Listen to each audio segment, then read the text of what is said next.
In April of 2025, something really special happens. Mr. Joel Salatin came to visit my farm. If you don't know Joel, he's one of the world's most respected regenerative farmers. He and his family run Polyface Farm in Swoope, Virginia. And they've been proving for decades that farming can heal the soil, feed families, and let farmers earn a living without off-farm jobs. I hired Joel for a private consult to help me as an inspiring first-generation regenerative farmer to start this journey out the right way. I filmed this farm consult to refer back to for private use, but his lessons, I felt they were too good to keep to myself, so I'm making them public in this video. This video is homemade, simple, and raw. If the quality gets to you, consider listening podcast style while you work. Joel drops 12 action steps already shaping this farm that you'll see unfold in the videos to come when you subscribe. Are you ready to dive in? Let's get to it. I'm seeing gravel, they just open the back door and run, and spread gravel. If you put a block in the back of the tailgate so that the stone only comes out in the tracks, nice. You can go 1/3 farther. Ah, clever. Because you don't need money. You don't money. Yeah, you don't need money. You don't need gravel in the center. Yeah. Where you want it is on the edges. And what happens is when they're pouring it out of a regular tailgate, you tend to get the most gravel right in the center. Now, not by a lot, but you tend to get the most gravel in the center. So what happens is as you run on it and you track on it, your least amount of gravel is out here where you're running, and the most is right here in the center. Yeah. So if you put a block in the back, something like a piece of railroad tie, about 36 inches long, then all the gravel comes out the edges. You go 30% farther, save a third of your money, and all the gravel goes right here, and then you get this pretty grass strip in the middle. It's really nice. That's smart. Yeah. I never would have thought of that. Yeah. Fords are problematic, especially if you're going through them all the time, because you get dirty water up in your bearings and up in your undercarriage and stuff like that. Let's start here with what were you thinking here? Well, I had a couple ideas before today. Before today. I wasn't 100% sure. I thought about we could maybe take a little bit out of that bank and go and maybe just have more of a direct path kind of up. I'd also talk to somebody. So leave the ford. Yeah. Leave it as a ford, but try to straighten it out a little bit. Maybe get a little bit wider. Yeah. And then I also talked to a guy that said if I wanted to get complete access, just come and go straight up that hill, and he would figure what we need to do to get up there. And so those were a couple options, but that seemed expensive. Yeah. And I wasn't 100% sure.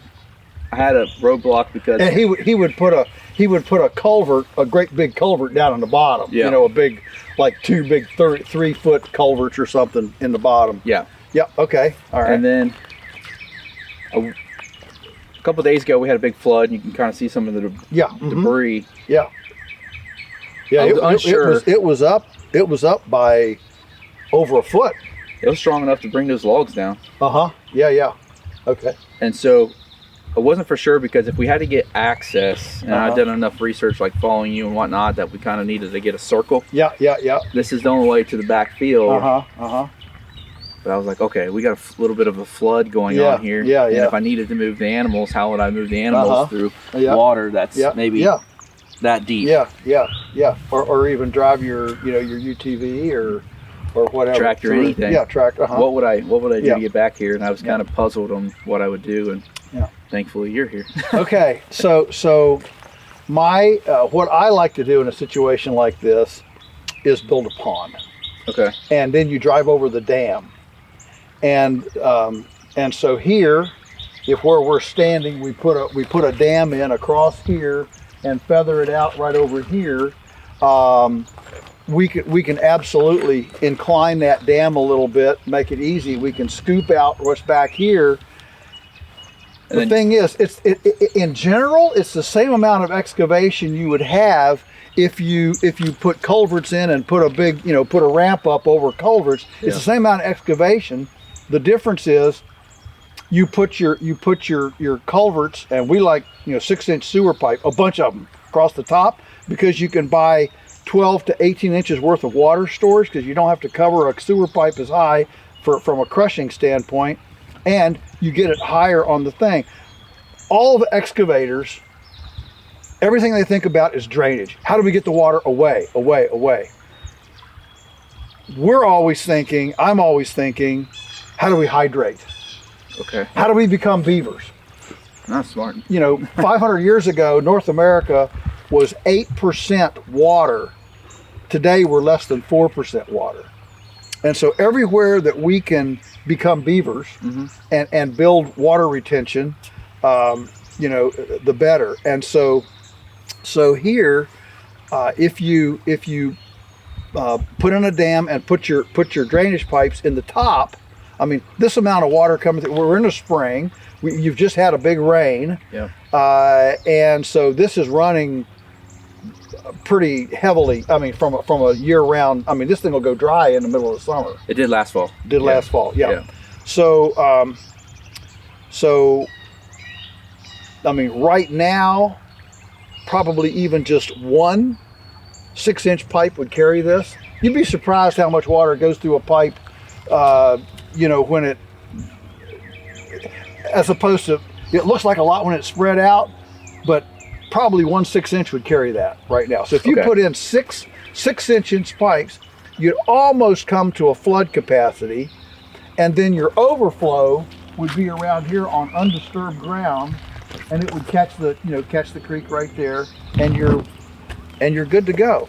So what I hear you saying is, like, when the water would come down the creek, this would be kind of dammed up. Maybe right up through this where the cedar tree is. Kind of feather it out. So if the water over there was too high, it would just go to the creek. That's right. And this way would be kind of built up.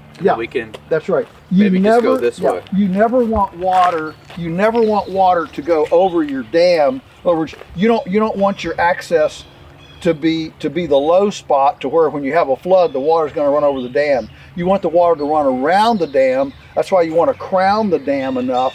You want to crown the dam or have it elevated enough or a low enough edge. This is an interesting spot because this spot here is kind of low ground. That spot there is kind of high ground. So I'm imagining actually a dam that almost looks more like a ramp. Okay. All right. And obviously you'll put your sewer pipe in on level because water's going to go level. Sure. So your sewer pipe will go in. And then you can just with 45-degree joints, you can put where the water comes down the backside of the dam. You can hug that dam by turning your 45-degree joint, and so the water comes, because you don't want the water to come right out and come down because it'll gouge out the dam over time. Okay. So you want to come through the dam and then hug the dam down so the water exits at ground level. Okay. All right. And sewer pipe is cheap. Don't use PVC. It's twice as expensive. Sewer pipe, thinner wall, 6 inch. It's the green stuff, the cheap green stuff. And I mean, it's more expensive than it was 20 years ago, but it's still a lot cheaper than PVC, and it's a whole lot cheaper than culvert. If you use a big culvert, then you're losing all that water retentive capacity, and you've got to cover it up way higher with fill to keep from crushing. So we'd only be about right over where that stick is, and then kind of log, and then there's a stick to the left in that kind of ravine. So it'd only be about that high. So maybe less than a your less depth, than a quarter acre. It'd be less than a quarter acre. Maybe an eighth of an acre. Yeah. And your depth at peak, might be, depending on what it gouges out here, could be down, 5 or 6 feet. It won't be a big deep thing, but it does give you enough to have a water reservoir inventory here. You know, if all goes to pot, and the city runs out of water and the creek goes dry, you know, ponds are, it's never bad to have a couple of ponds, and this would be a good one. So I can imagine, you know, as we look at this coming across here. So imagine that we come and we shoot that dam right up. Blackberries there to the bush. But anyway, imagine you got a stump right there. Just imagine that that dam just becomes a gentle ramp right up there. Okay, and you're going to feather it out right there. Or your, not PVC, but your sewer pipe. And it's going to be pointing into the creek. Would right down there. Yep. And this dam, like where you're standing, chances are the dam would be about as high as your head. Just compared to like a bridge or anything like that, there's no concrete to pour, there's no decking boards to put on. And by the time you start adding up all that, just some good old excavation work. And that rock there, that is, to me, that looks pretty loose. It's just kind of shaly. Yeah. I mean, it is rocky, but when he gets his bucket in there, it's just gonna break up. It looks like it's not like solid limestone. So here we are. Imagine you're coming. You're basically, here you got it. You got a little natural low spot. Yeah, it may be that you. I mean, he'll look at this. I mean, and a good excavator has an eye for this kind of thing. It could be that he's going to come move it a little bit down and come up this way, just to not have to come up so high. Well, the animals are telling us where we want to go, or they want to go. I know, right here. Yeah, you got a good wildlife trail. They know where they want to go, and so chances are right in here is where you're going to want to come up. And so then you're just going to put a natural bend in it. This right in here, you've got drainage off that edge, drainage off this edge, and you're kind of on a little bit of a high spot peninsula right here in between the two drainages. And so I would encourage you to think about putting your hay shed right up in here. I mean, you're not going to have 500 cows. No. And we can do dimensions later. Yeah. I mean, let's just think about it now. 35 square feet per cow. And if we have, let's just say that we have, let's go totally crazy and say we got 50 cows. I mean, we'll push a pencil on this later and see what. 50. But for now, I'll say we got 50 cows. That would be 1,650 square feet of roof space to hold those comfortably. So let's say that we have a structure that is 3,000 square feet to hold the hay, hold some carbon, hold the cows, do the composting, and where there will be piggerading. So about half of it is cow, and a third of it is hay storage, and a third of it is chip storage. So a 3,000 square foot structure would be 50 by 60. Are you with me? Yep, 50 All by right. 60. Say that this is going to be an access, which I expect it will be. Sure. All right. Yeah, I agree. I mean, it's a historical, All right. So all your access is from here. So what you want is all your access to come from this end. You don't have to go out the other end. Okay. Okay. So if you make all of your access from this end, and we make this the 60 foot. Okay. All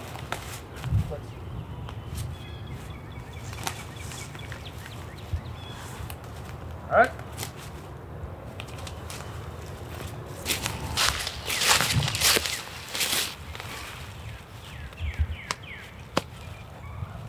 Okay. Okay. Is Now, this 50 or 60? That's 60. 60, okay. All right. Then we go 50 out this way.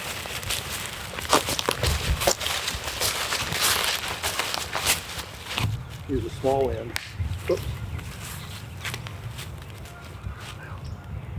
All right. Can you envision that? Yes.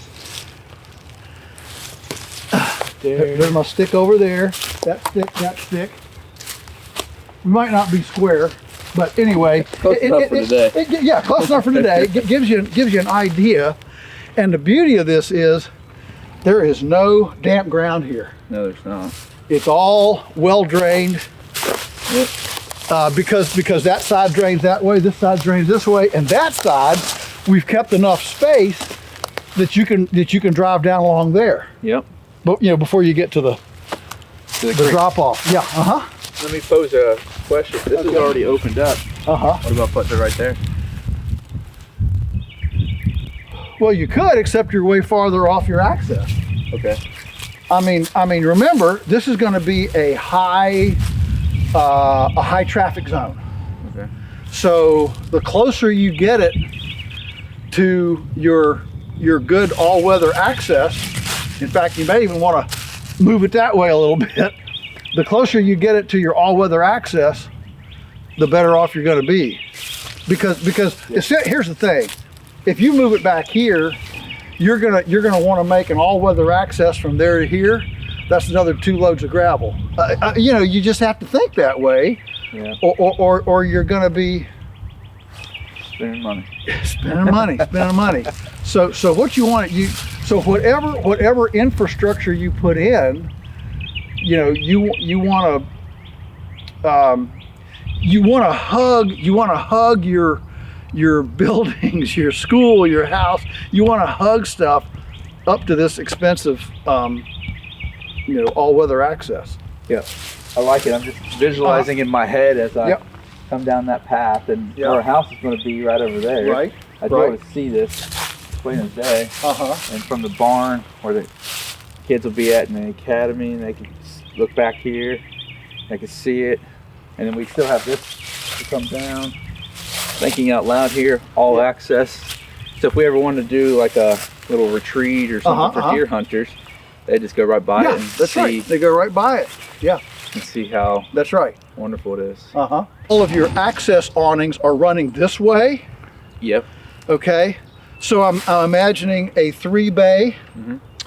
Think of your typical 2, and so your 2 awnings on the side are where you're feeding hay. The central awning, you have your hay stored in, and everything is accessed right here. And so they're all open this way. So you actually never have to actually come in from the other side. I mean, this is not a huge barn. 3,000 square feet's not massive. It's not massive. It's not massive. And we may want to change that a little bit. Yeah, sure. On it right up against the road, there's no room to maneuver. Okay? So you want to come off the road just enough that you can get in here and make a circle with a tractor. Yep. Manure spreader. Skid steer. Yeah. And then just throwing this out there, I can almost possibly make the hay back there, and then that way it's just right in and out. And it cuts down the distance of traveling. That's right. And I mean, generally, you're going to. I mean, we haven't even gotten to whether you make hay or buy hay yet. Yes. Yet. That's another, and that always becomes a little bit of a touchy issue. I'm open-minded. Yeah. Good. There's no touchy issues here. so it may be, because as soon as you make hay, now you're talking about equipment, all that, and haymaking. Talk about a wonderful, like young person activity. Yeah. There are a few things that's fun, and the beauty of the way that we're looking at this is, this isn't a hot hay shed. What do you mean by that hot hay shed? Do you mean there's no sides on it. Okay. and the breeze comes through. Understood. In the summer, think about, you know, the stories you hear all the time about putting hay in them out. I mean, I have those stories of neighbors putting hay in their hay mow, you know, these big old bank barns and stuff. It's hotter than hinges of Hades in there. I mean, there's no air. It's, I mean, you're just, whereas our young people at our farm, they fight for who gets to go up to put up hay because there's a breeze going through there. It's the coolest place on the farm. When I was knee-high to a grasshopper, I was out there baling hay with Dad, and we'd have 70-pound hay bales, and maybe a little lighter because I don't know if I was technically old enough to carry that, but we'd put up on a chute, it'd go up, and it'd be just so hot. I mean, Hay elevator. Oh, I know. Everything sticks to you, the chaff, the seeds, the dust. And if you don't wear long sleeves, you're cut up by the end of the day. Yep, that's right. It's tough work. That's right. But yeah, having this little light breeze coming in from the southwest, and be blowing right through it, kind of keep it cool down. So, well, shall we continue? Yeah, let's do that. I like that spot simply because it's closer to those front fields. Yep. You know, you say, well, what's 100 yards? Well, 100 yards, you know, is 100 yards when you're running back and forth with stuff. Over a decade, that can add up some fuel. It does. It does add up some stuff. Right through here, I would put the cattle shed for the winter hay storage and where they would hang out. Okay. And then that way, this is a big long straight shot, and then I can pick a section where they can come out into, and then I can just pull the tractors in and out with the hay. Lift it up, and then when I was ready to take the carbonaceous diaper, did I get that correct? When it's yay tall, I can just put it and go spread it. Yeah. And drive efficiency. Yeah. So you want your hay feeding and storage facility. You want it as close to the center of the farm as possible. Okay. I mean, from a strategic efficiency standpoint, you want it as close to the center of your farm as possible, so that you're not driving the whole farm's distance to bring carbon in and take compost out.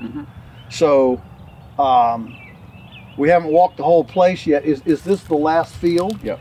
And then it goes around there, and then it opens up again like this. Okay. All right. Okay. So this could be, I mean, we're not that far from the front. This could be about as close to the center as I'm gonna get. As you're gonna get. Because this is about 20, I think it's 28 acres. This back here, open field's about 25, and then the rest makes up the 78. Right. So other than putting it in the woods, that's what I was thinking. And then with the way the wind's blowing, like right now, it does blow that way, but most of the time, most of the time it wants to go this way. Yeah, it's coming from the southwest. I mean, in North America, our winds come from the west. They're the westerlies. The westerlies are what move us. Because if we ever did have like the tiniest bit of smell, you can see there's no houses that way. Right. Where we're going to live, there won't be. And then way on the other side of the woods, there's houses. But again, if the wind's blowing this way, there's nothing. That's the boundary again? Yes, the big trees. That's the boundary. Yep. Okay. Going right down through. Okay. Yeah, I don't have any strong opinion that this is.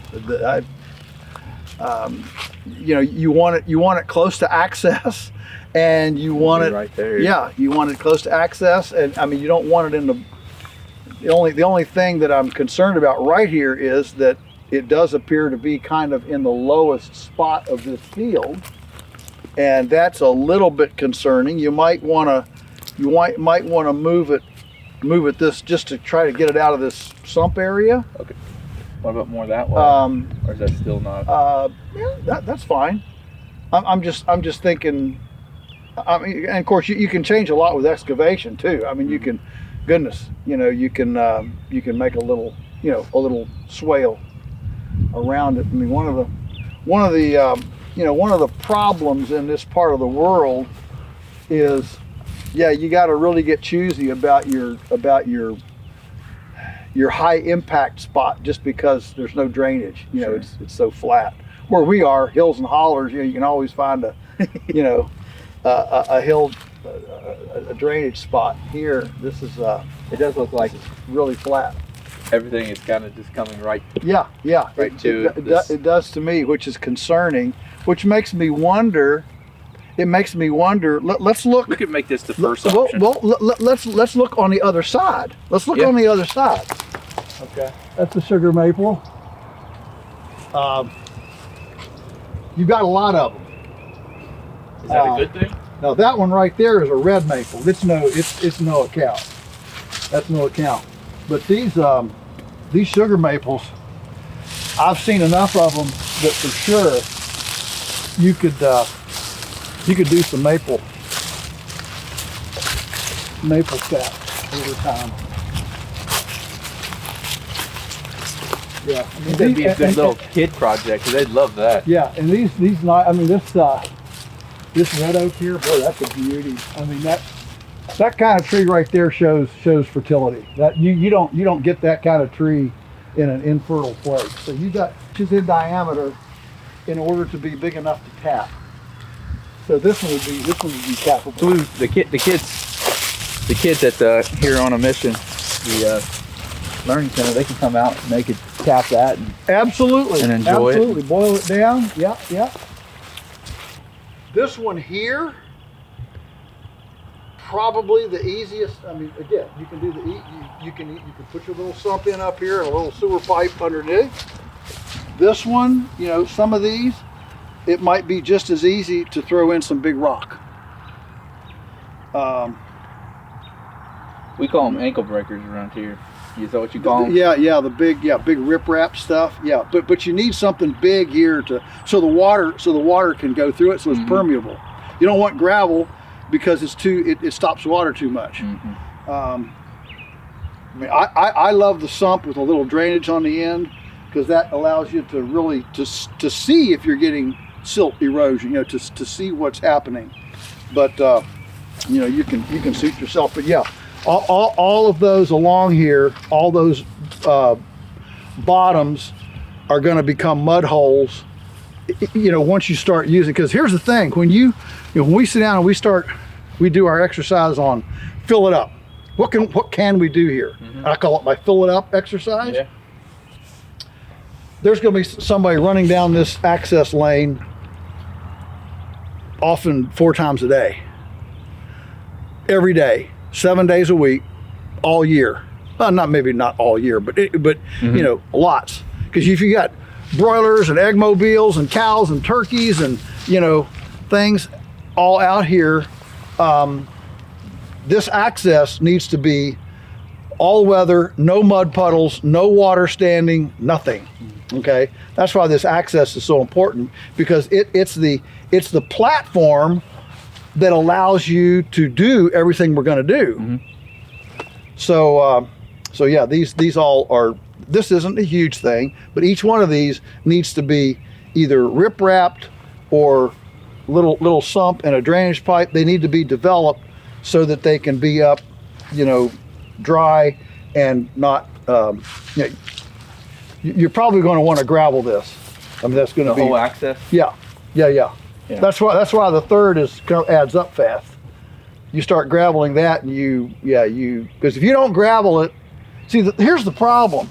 When you talk about access, what kills access is water. That's what kills a road, is water. And the water is in both volume and velocity and time. So if water stands in a road, you get a mud puddle, you get a mud hole. And so so drainage is everything on an access road. And the problem is here, you don't have hardly enough. There's not enough terrain, elevation difference to really get good water drainage. I mean, I always encourage people when they're putting in their access to come above the valley, below the ridge line, and cut in a road. Here, though, you don't have enough elevation to even cut in a road. I mean, to cut it into a bank so you can drain it away. So what you have to do here is you've got to put enough base material in it to build it up enough that it'll drain away.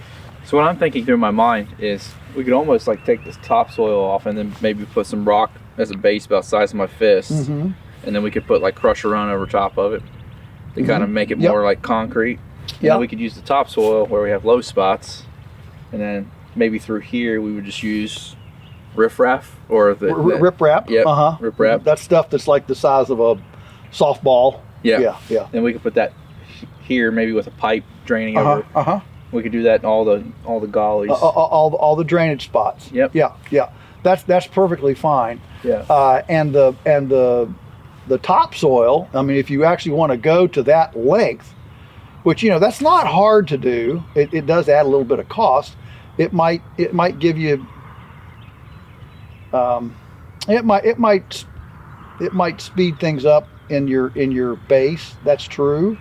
If you do that, the thing to do would be to dump it in these gullies here below, and just, you know, we did that on the driveway and get the topsoil off so we could get to the clay. Yeah. And once we got to the clay, we were hoping that would help. Yeah. Not so much rock. Yeah. Would you widen this anymore, or is this wide? Oh no, that's plenty wide. Okay. Plenty wide. Very good. And when you think about rocking it, would you rock the whole width, or just maybe like 8 feet, 10 feet, 12 feet? I would rock right where my tracks are going to go. That's it. Everything else is grass. Okay. So, and your access alleys need to be 16 feet wide. Okay. So this is way more than any 16 feet. 16 feet gets you wide enough that you can run a herd of cows or sheep or something down through it, and they don't get close enough to get stressed. I mean, if animals aren't stressed, they'll come right up to an electric fence and come within half an inch of it, you know, and eat under it and around it. But if they're in a, you know, if they're, you know, being driven or pulled, you know, if they're in a group and they're traveling somewhere, they're scared that, you know, you might hit me and jostle me into that fence, so they don't want to get closer than about 3 or 4 feet to the fence lest somebody jostle them into it.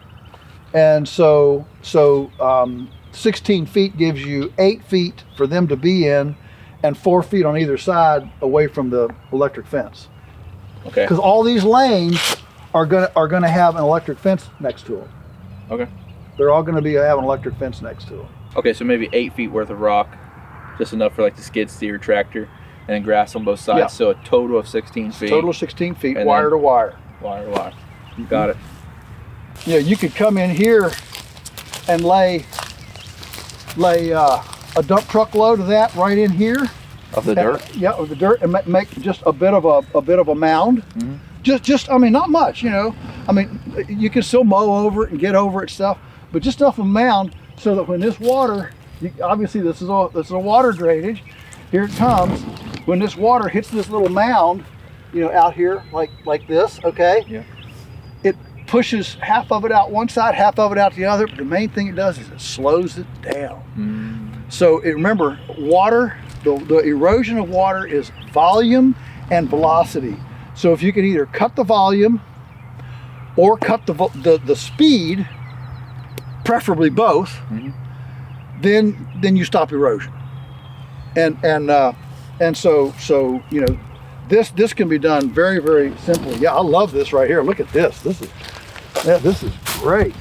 That's amazing. And that's just one. That's just in one. In other words, if you hadn't had that log in here, all of this, you know, a wheelbarrow full of stuff would have gone down the ditch. That's called a headland right there. That's a headland, and that's where your erosion is chipping back into the field. You want to mound it up high enough that the water can't go over it. It's going to go around the edges. Now you split the water in half. Let me throw out an idea to you. Instead of using topsoil, what if down there a little bit we use the rocks that are softball size, put those down there, and then we put the topsoil back, and that way when it hits the rock it slows it down even more instead of having more topsoil loss. Does that make sense, or did I? The rocks down there are not going to help this. Okay.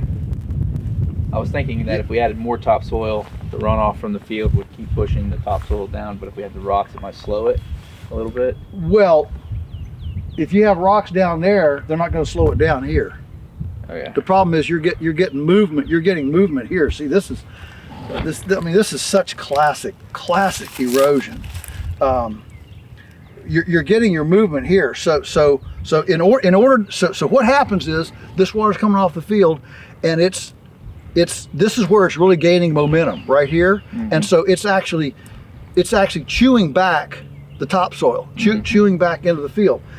So the only way to stop this right here is to stop it right at the point of eating, at the mouth. Okay, this is the mouth that's chewing, and so here, if you for example put a little diversion right here, okay, so that this has to split and go half of it that way, half of it this way, you've just stopped it here and you've slowed it down.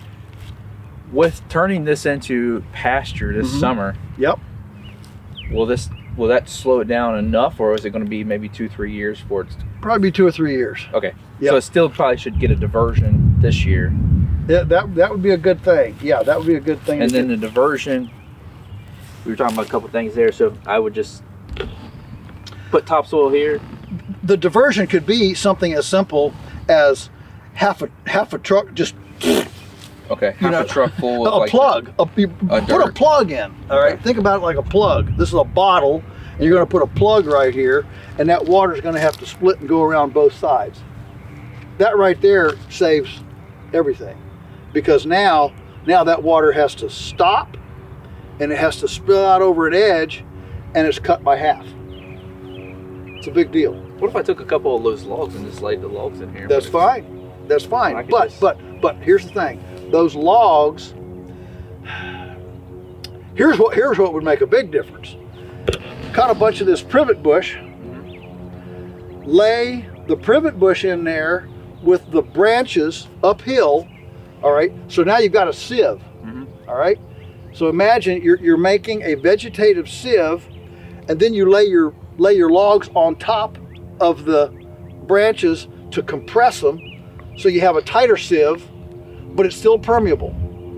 So it slows the water, drops all the silt right here, but the water can still go through, but it goes through at a quarter the speed. And because your log here, if you just put a log in here, it's going to, how's the best way to say this? It's going to deprive this water of the width of its corridor, and it's going to force the water into a smaller corridor around that log, and it's going to actually speed up and chew out the edges, because now instead of going through something this big, it's trying to go through something this big because you've restricted it, and so now it's going to speed up and flush through faster and more erosive if you put a log in and constrict the chasm. What you have to do is go all the way across the chasm with something that truly slows the water down. I'll cut that tree, or cut this down. That privet bush. Bush. Then I'll lay that privet bush right there at the head. With the butts downhill, and the branches uphill. And you know what? When you lay them in there, it's going to look like this. Yeah. Okay. What you do then is you take your log and you put it on top. Now that water has no place to go except through it. If you just put a log in here, the water's going to go around the log and speed up because you've now restricted it without impeding it. You've restricted it without impeding it. The privet bush, those branches all in there and compressed together are going to make a screen. Yes. You with me? Yep, I got you. A screen. So go ahead. Don't be. This is one time you can be a liberal.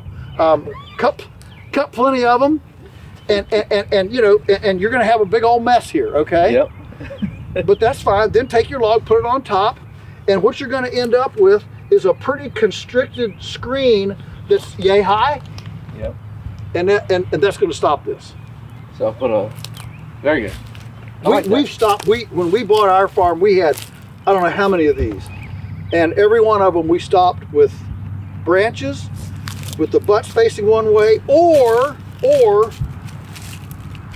a big rock dam. So the water can go through, but it has to go all the way across. But the thing is, your screen or your impediment has to completely fill that chasm, or it's just going to cut out around it on the other edge. Follow? Yep. Okay. Yep. I've only owned this property for 3 years, and it wasn't just that. I mean, this has got real bad real quick. Yeah. We'll see what happens here.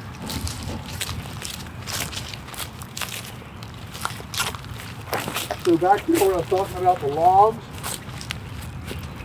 So what should have happened here was a log across here.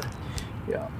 And so what happened is that water came, it slowed down a little bit, but then it had to build up steam. So you stopped it over here, but then you accented it over here because the log wasn't all the way across. But yeah, I think your excavator friend is probably right. This is not so much that you can't remediate it. And here again, you might want to go down there and build a little pond to get fill. And the thing is, where are you gonna get fill? And just remember, when you put it in, make sure that you don't let it be like this. You actually mound it a little, so while you're fragile and it's settling, the water has to go around the edges and can't continue to go down the middle. In other words, make your middle of this, when you remediate it or you fill it in, make your middle 12 inches higher than the edges, so it's got time to settle and get vegetation on it before anything could ever run across the top of it, the middle of it. So instead of making it like a swoop that's down right, here, that's right. you want to come in and you want to devalley it. Almost like a W. Yeah, devalley it. That's right. Just like a W, exactly. Yep. Otherwise, all your fragile fill is just going to wash right out in a heartbeat. We haven't talked about control yet, but let me just throw this at you. When you start talking about control, which is fencing, your animal movement, you want to create circles. You don't want to have dead ends. Mm-hmm. So what you'll end up with is you'll have fences on both sides of this field. We'll talk about that when we get to control. We'll have fences on both sides of this field. But the problem is, if you bring the cows down here and you're paddocking this off, boom, boom, boom, boom, and they're coming down here, they get down here and suddenly, uh-oh, where do we go? So you can go across to there. We'll see what we've got. I'm just gonna touch you with this though. Normally what we would do is run not an access lane, but what we call a center line. Run a center line up here, up to the middle of this field, just a one strand. That way you can graze down one side and circle and come back the other. In other words, so that all these fields you can circle around. You don't have to go to another field. You can circle around that field and come out and go to another one if you want to. Maybe what we can do is when we get back to the barn, we'll get draw like an aerial map. Yeah, exactly. We'll have an aerial. We'll draw it out and see. It could even be that this one, the way it's laid out, it's like an hourglass. It's fat up there, fat down here, and skinny in the middle. Mm-hmm. I think I'm right on that. It would be better to cut it here on the big fat both ends going this way rather than come all the way down the center. We'll dope that out when we get the aerial. The aisle, the access aisle, okay? Okay. Down the center of the airplane is your access, and your fields are the wings. Okay. All right?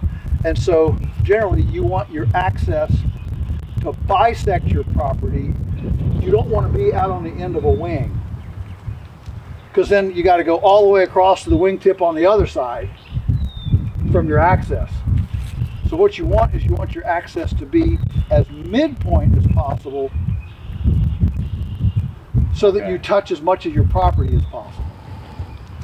I don't think I have that here, if I understand it correctly. Yeah. Mm-hmm. The way we came up would be the access, and Right. this is the only other access Okay. that we have. So if we're going to make a circle, which yes, circles are good. Then it could be that you're going to end up tying into where we walked out there, and you're going to end up with a continued access, maybe even across another pond dam, the deep gully, let's just imagine, to tie in here, somehow across here. That then would get you to your hunt cabin also. Okay. I think once I saw it on paper, it would make a lot more sense in my mind. All right, fair enough. Your main access now has popped out right here. The question is, how do we get back? How do we get back to the house? You come on out here a little farther and come right smack up through the middle of this field. Now, before you say, oh, but I'm gonna lose all that land, it's not much land. What it buys you is incredible access into this field to both sides. I don't have a strong opinion either way, because the field is not that big. You don't want to have more than, about 200 yards across. That's what I would do. I would come up and go. Yeah, right. I'm okay going down the middle. I mean, that's why you're here. All right. Well, if I do. That's what I would do, because now you suddenly have tremendous access to to as much of the field as possible, and let's just do that then. And you would just rock it. Yeah. Yeah. Just rock it. Mm-hmm. Yeah. So you come around here to about the midpoint. All right. You want it in the midpoint. You want it in as much in the midpoint as possible, right about where that up there where that wood is. Yeah. And then I'm talking about labor traffic. I'm talking about you're going to run out to gather eggs, move the egg mobile, move the cows, move broiler shelters, bring feed out. Gotcha. Okay. Yeah, bring chickens in, bring eggs in. Okay, I mean you're going to have traffic down. Yeah, there's going to be erosion over there too. Yeah. And then I'm going to pop you over to this corner before we get back to the barn. So I had plans to take out this whole row where it's coming out to the field, and then just valley it. Right. You can see how the terrain already runs. Yeah. Oh yeah.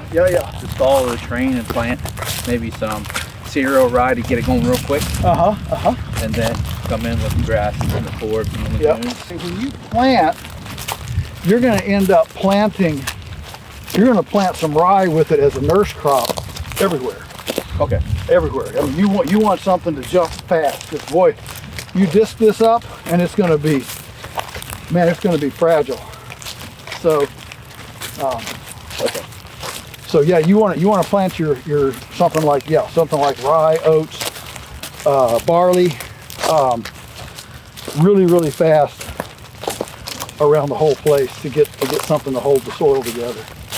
Because man, this is fragile soil. Isn't it fascinating that it's fragile, but people still do that all the time? Yeah. But the government pays billions and billions of dollars to incentivize this exact farming right here. Yeah, it's crazy to me because we had so much environmental push green, right, and then they subsidize right the other side of it. So this was getting pretty bad. Yeah, and you can see it got real bad. Yep. So what I tried to do after they got done planting, knowing that I've only really learned about these new practices like the last 6 months, I took your course and was like, okay, logs, slow down. No, and you've already, you can see the build up here on the upper side. Look at this. You can see, look at this silt here compared to that. There's 3 inches of difference there. Yeah. So, absolutely. And you can see it up here as well. That's kind of slow. You get up here, you really start to see how it's saving it. Yeah. Absolutely. And then this took the front. But you can see where it's carving out in the middle of the field. Yep. Oh yeah. Yeah. It's just that's in, another. Well, the Chinese say if you keep going the way you're going, you're going to end up where you're headed. And in 20 years, that gully is going to be up here. That's why Joel was here and helping me prevent all that. What's the name of your course again? For those who are listening. Farm like a lunatic. Yep. And that's how I learned about all of the putting the logs down as we make that transition from these row crops over to pasture. Just trying to slow it down. Yeah. Cool.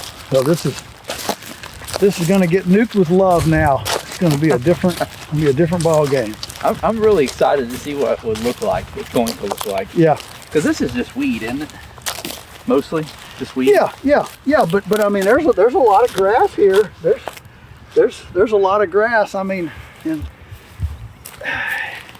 but I mean, look, if it were all like this right here, I would tell you don't plant anything. But you go right over there and there's nothing. So, you know, if time were not an issue,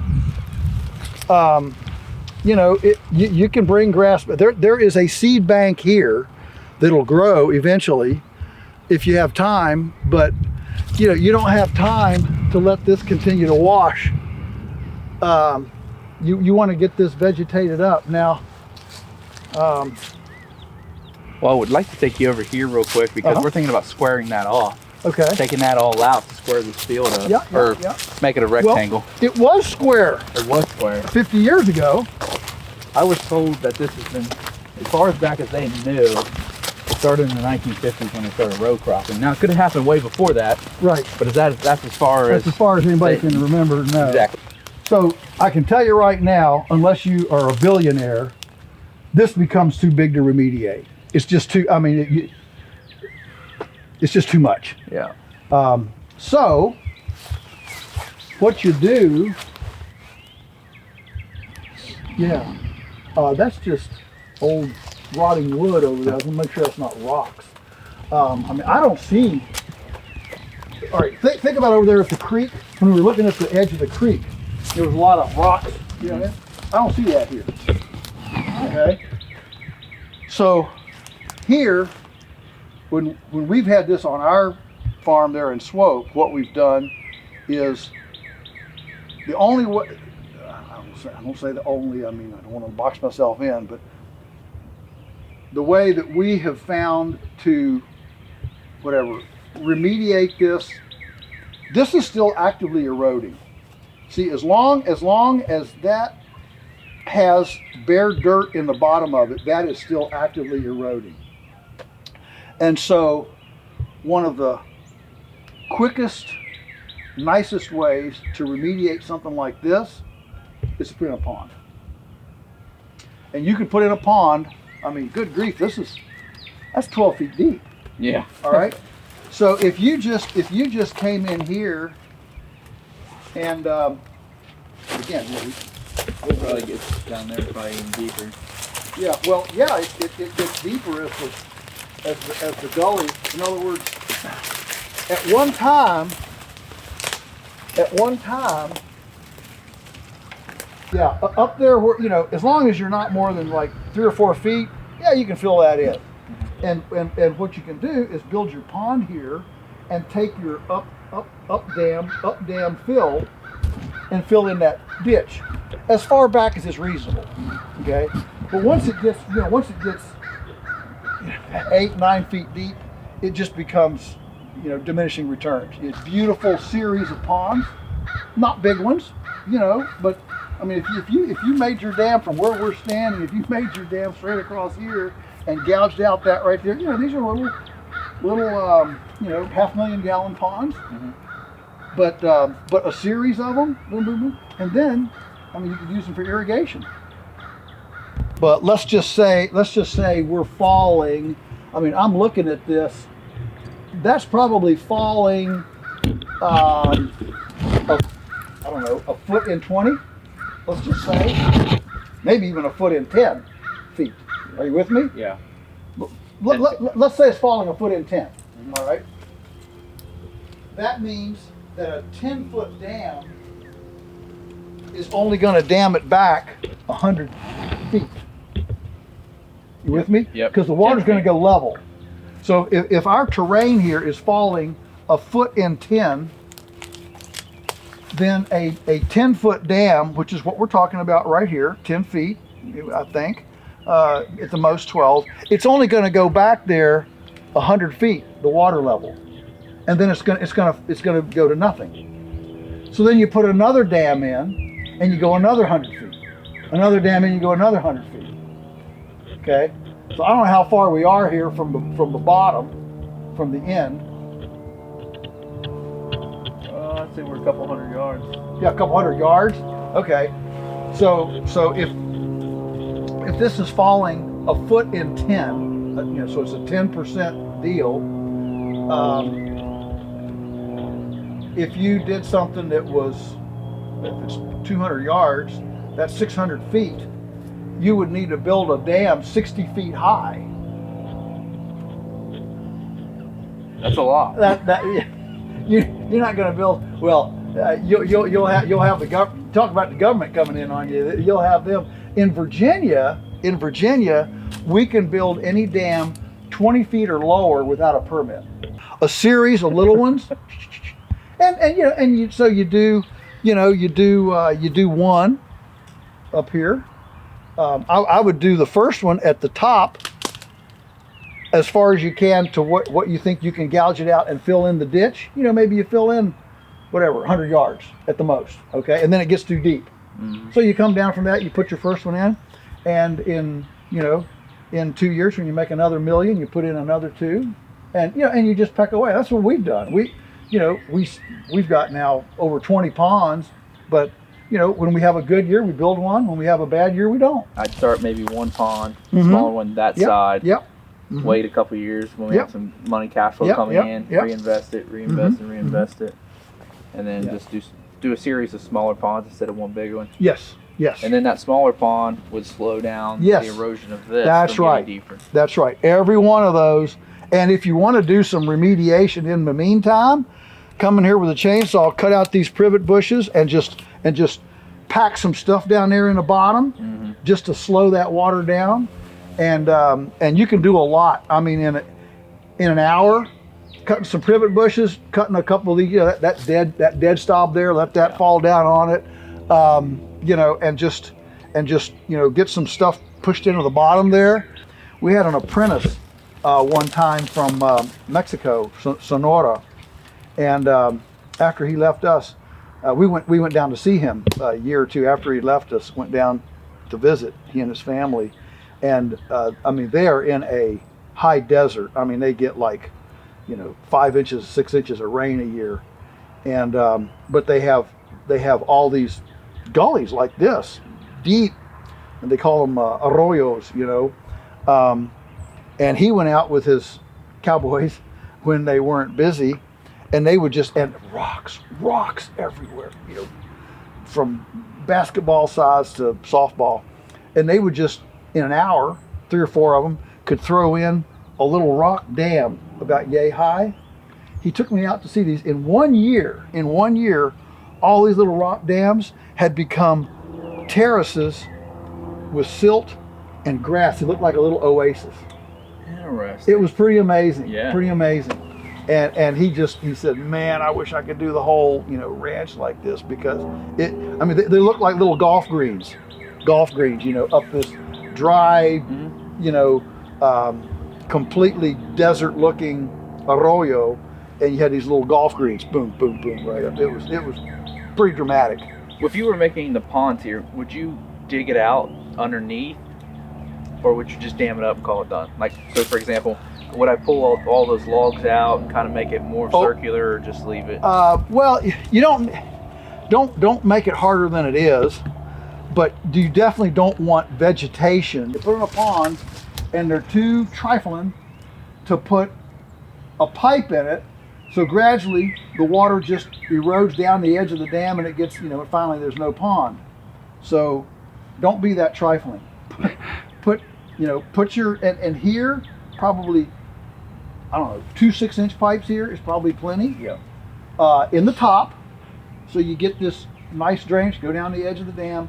That way, only 1 or 2 days a year do you have water going over the dam. And you'll plant grass on the dam. It'll be a nice grassy spot, and that grass will hold the dam if anything ever develops on it. I would run my field edge fence right along the top of this slope.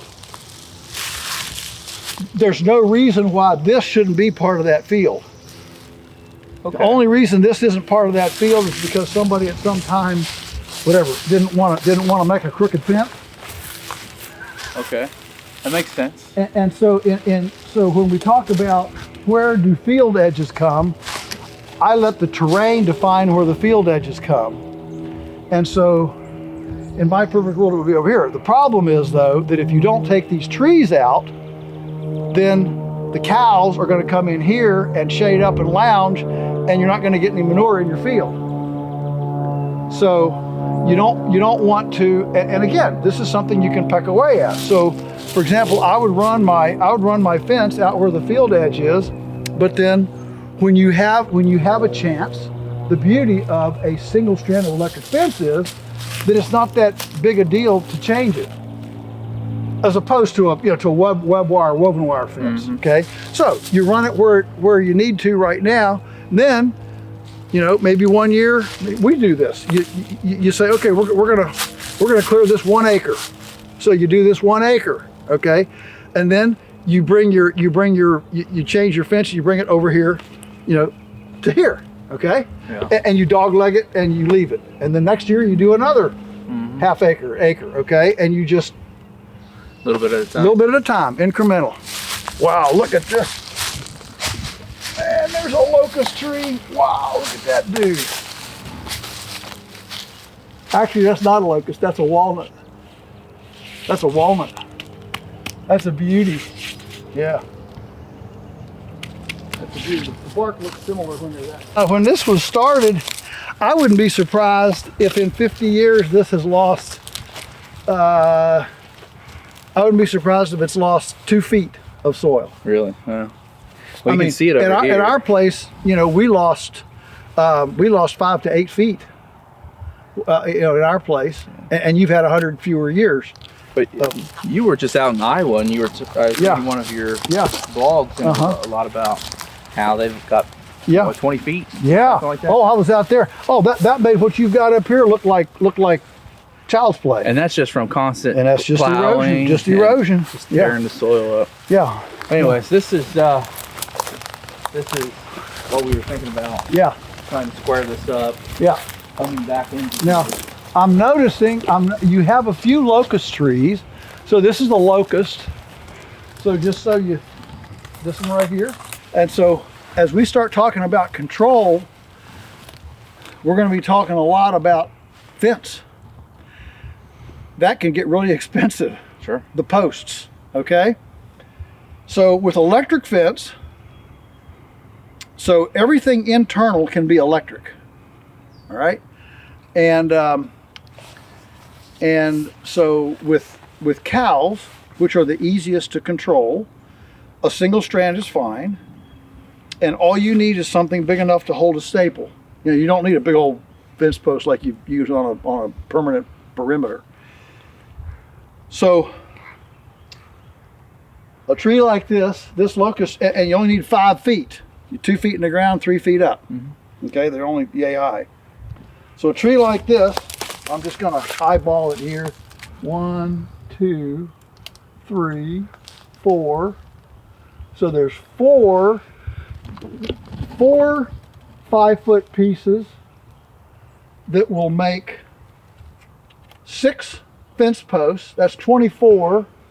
That limb will make 1, 2, 3, 4, 5, 6, 7, 8, 9. Okay, so there's about 30, there's more than 30 posts in this tree. They are worth $7 a piece. $210? That's $210 for this one tree. Okay, and it's also over 30 posts. Okay, so when we start looking at the amount of because see, you're going to go down each edge of your access lane is going to be an electric fence, so the cows can't run, out. So there's a couple miles of fencing here that's going to go in. Sure. Okay. And so if you say that there's 15 yards between each post, because we're going to use a single strand, I'll talk about that. 15 yards, so 30 posts is 450 yards. That's a quarter mile from one tree. Okay, and there's another one right here, another one right there, another one right there, another one right there. All right, so you got some resources here. Yeah, what I hear you say is that the farm in itself has resources enough to do a lot of maybe what I need, so I don't have to like import to the farm. That's right. Just pull from the farm. That's right. That's right. That's right. Yeah. I like the candor.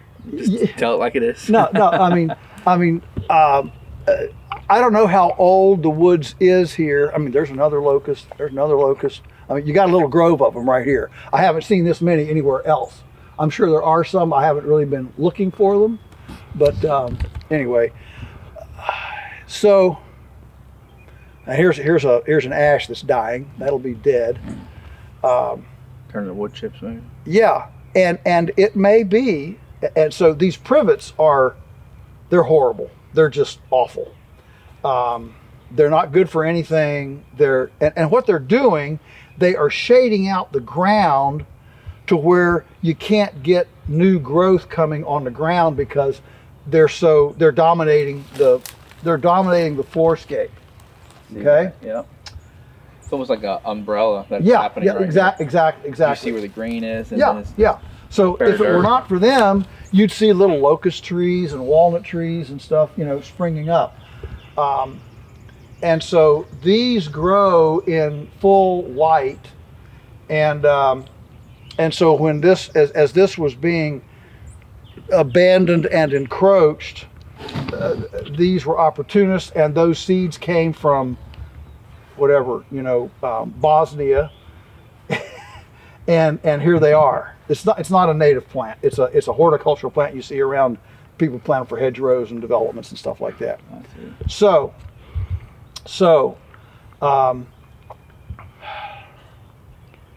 you think birds, like how did, if there's not a native to North America, birds? They bring them from nurseries and horticulture places. So there's a couple ways to deal with that. They do have a very shallow root. So you can, when the ground is soft like now, they push out real easy with your grapple. Yeah. You could probably just underneath and pop them right out. And you could play with that a little bit. I'm not saying do the whole place, but if you've got a couple hours to play with that a little bit and just try sunlighting some of these areas to see if you can get some native saplings up. Some hickory, some locust, some oak trees, okay? By letting the privet know, you're not welcome here anymore. Could I come in just with a chainsaw and cut it as close to the ground as I can? You can, but it'll sprout back. You got to get the roots. Yeah. Gotcha. Now, you can do a lot of good. I mean, in my old days, I would have, that's all I had, cut it with a chainsaw. But I know what you have, and while I'm not a huge, lover of great big machines, there are times when some nice machines are really cool, and this is one of them. You dig it out by the roots, and you're gonna fundamentally change this. The thing is, nothing likes to eat it, and so it's very much a total successional land vegetation. Could I turn it into wood chips? Yes, yeah, you can, although those are very hard to chip with a chipper. Probably you'd be better off if you pushed, I'm just thinking out loud here, if you got in there with a skid steer or your tractor and you pushed them,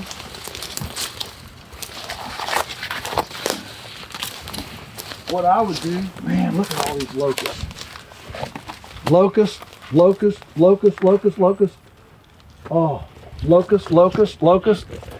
Man, oh man, you got posts. I mean, I'm excited about that because so often I get onto a farm like this and the guy has no locust. And so then when we start doing budgeting, suddenly, you know, you're $20,000 in posts. And the thing is, Lowe's and Home Depot don't make 5 foot, 2.5 inch stuff. Mm-hmm. So you get a 2x4. Well, that's, you know, pressure treated anyway. So, you know, making your own here is really, really. So what would you do? Would you just cut here and say cut 5 feet up, and yep. that would be your post? Yep. Yep. So even this one that's bigger. Yep. You just do the same thing. Yeah, but then you split it. Okay. You either put it on a bandsaw mill, mm-hmm. or you wedge in a sledgehammer, and you make that into 4. That's going to go into 4 posts. This one right here. Okay. This will go into 4 posts. Okay. You know, four quarters. Yeah. All you need is enough to hold a staple. Okay. So you know you've got 1, 2, 3. Mm-hmm. 3 would go into quarters, and then you've got 2 up there that'll go into halves. So 3 quarters is 12. 2 halves is 4. That's 16. 16 times $7 is $112. Yeah. Yeah. Whatever. Yeah, you're never supposed to do math in real time in public. But yeah, I mean, so. I just usually ran that's somewhere around there. So all these privots. I mean, this is a big one here. Man, that's a monster. I mean, you'll see. I think when the ground is soft like now, I think you can pop those right out. That front, when you first pull into my parking or my mm-hmm. place, you left. That was actually all full of some of that stuff. And what I did is I went with the grapple and just picked it up. Yeah. And then I had some trees taken out, and then it's really pretty now. Yeah. Take a spot here, you know, like those 2 right there. There's another locust that'll go. But anyway, you know, pick a spot and just push that into that ditch. Mash it with your bucket as hard as you can, and just fill that ditch up right here. You know, you can push all this right here into this. Then you can push a bunch more right into there, and you're going to put plugs. See, this is actively eroding. Yeah, that is actively eroding. It's down to the rock already. It is. So if you just push that stuff. You know, so you got some old fence down there trying to stop it. But if you just push this, I mean, what you end up doing then is you get twofers. You do one action, and you clear this out so you can get some saplings in here, and you stop your erosion. So it's a twofer. Well, that fence, I guarantee that fence has been there since they put it, because you walk up in there, there's a little fence where there used to be cows, and I was told in the 50s, yeah, I see the fence. Yeah, it went right straight across. And so this was all cleared. Yep, this was all clear. This was all pasture field. Yep. Yeah, and so that's been there 75 years probably. Yep. And they put it there, and so that tells me that there's a little bit of erosion already. Yeah, absolutely. And then decades later, it gets out here. Yeah. Yeah, I mean, what? And maybe 3, I've 4 never feet. been able to figure out what's going through the minds of people. You know, they go to the nice Methodist and Presbyterian church, you know, and they put money in the plate from production that is destroying the land. And I can't rectify that. I have no theology that'll rectify that. You think it's a lack of education or a lack of care? Where do you think it stems from? I try to think that they're not evil. No, I'm not saying that there's Yeah. evil intent here. Started working on here on a mission in the Academy for the Kids. Is when I asked ChatGPT about creating a enrichment program for the environment, and then ChatGPT pulled up your name, and then I started learning about Joel Salatin. Oh, thank you, ChatGPT. I might be. Am I your first farm consult from AI? But maybe. But that's the fascinating thing is then I started learning about it, and it was only been in the last 6 to 7 months that this is so new to me. Right. Growing up in just row crop, I thought this would always be row crop farm when I bought it 3 years ago. Right. And I had no other ideas that. Right. I had always heard like farms stunk. And I've seen Yeah. cattle farms. I saw pig farms. Right. I grew up around them. Yeah. And when And- you came and visited us, and you realized it doesn't have to stink. And it doesn't stink. And then that's when it really, when I went to his private tour, Yeah. it's it doesn't stink. And then I was like, okay, there's got to be a better way. Yeah. And then Yeah. 6 months later, here's Joel. So look, here's the deal. You're on a long haul here, and wouldn't it be nice in a if you were a multi-billionaire and had you could fix all this in no time, but we're not the government, so we don't have unlimited money, and so what you do is you peck away at it, and you peck away at it, and over years, it maybe a decade or two. yeah, it changes. I mean, you've got, you're probably gonna take these locusts down. Locusts are early successional opportunist trees that need full light. They come in, but they don't grow very long. Like this one here is already in decline. See, you got a big hole already started here. See, that tree is already starting to rot. It's already starting to go downhill. So, the time to harvest it is Now, now. if I'm clearing this out, I mean, I'd cut this down and might sell it to somebody. You sure might. Maybe put it on like Facebook Marketplace or something like that. Or you might leave it for now and let it let it get a little bit bigger. If you take so I mean, let's think about this a minute. Let's talk a little bit of forestry here for a minute. So you got a big old what's that? The decent sized tree, whatever it is. I think that's a smooth bark hickory. Here's another big one. What I'm getting at is, if you cut this one, I mean, it's not a pretty tree. It would have two saw logs in it. Okay, that one would have 2 saw logs in it. You cut these, and it is not a pretty or well-growing tree. Neither one is that one. That one, the bark's starting to knock off of it. Neither one of these trees is real healthy. So they've done their time. They're in a nursing home. So you take them down, and what that does is suddenly it opens up complete life to this walnut tree. This walnut tree now starts growing twice as fast because it's not in a subordinate position to these two. Are you with me? Yep. And even though the sun's right there coming down on this tree, you still these yeah, well, the sun's going to come across. It's going to come across. And then so it's only getting partial. It's light. only getting yeah. Trees competing for a place, and he's really healthy, growing well. You can take the vine off of him so the vine doesn't sap anything. But anyway, yeah, that tree has a good future. Your trees and locusts for posts? No, they'll all rot. Okay. Locust is what I want. Yeah, This is a locust, right? Yeah, the 3 kind of trees that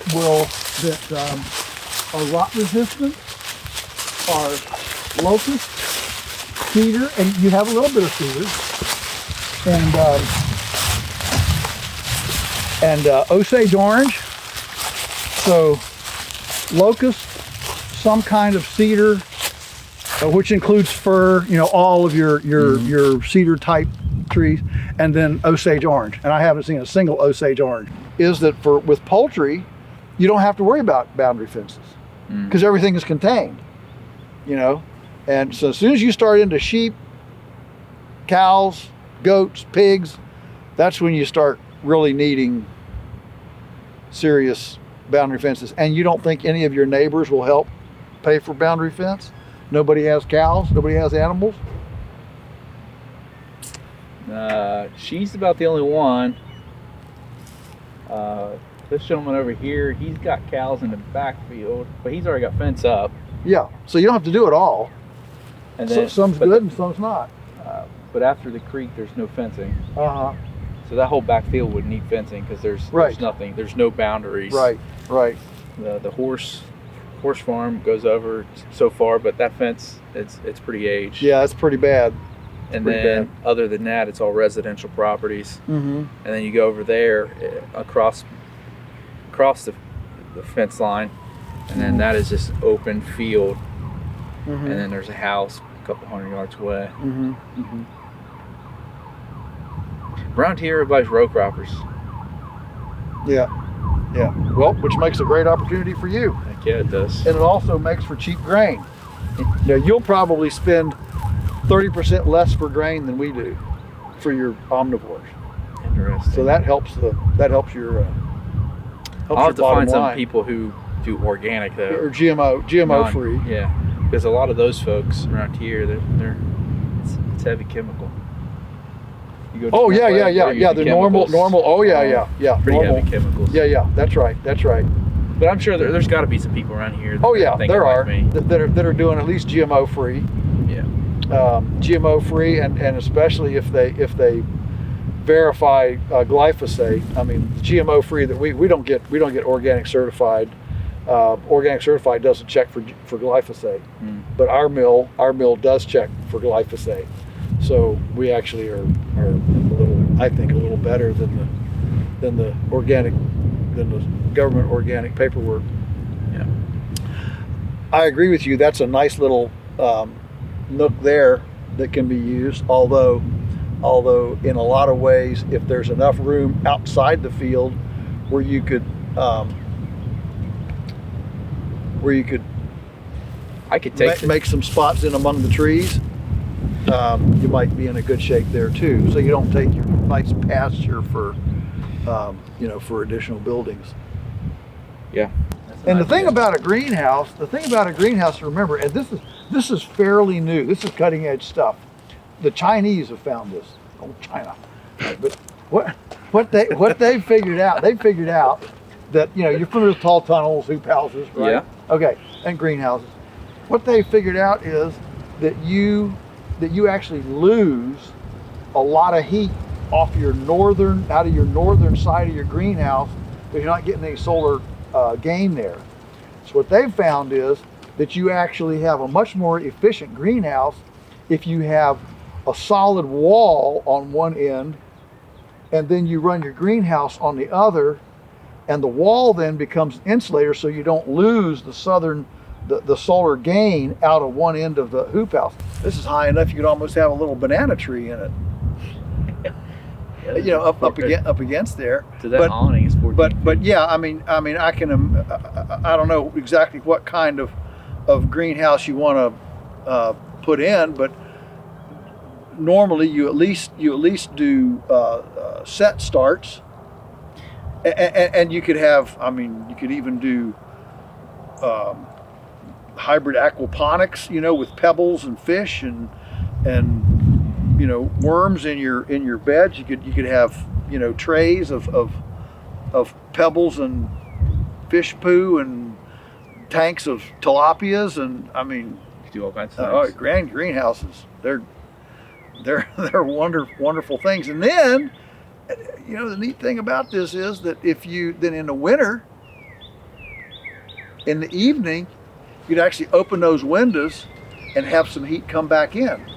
So in the day, this heats the building in the day, and in the night, your building heat comes back in here. You can put a couple little fans, to help move the air. I could probably take that window and turn that window right into a door, man door, mm-hmm. and then that way it's the same. Yeah, then you could come right in. Because that's the shop side, in and out. Yeah. Yeah. I like it.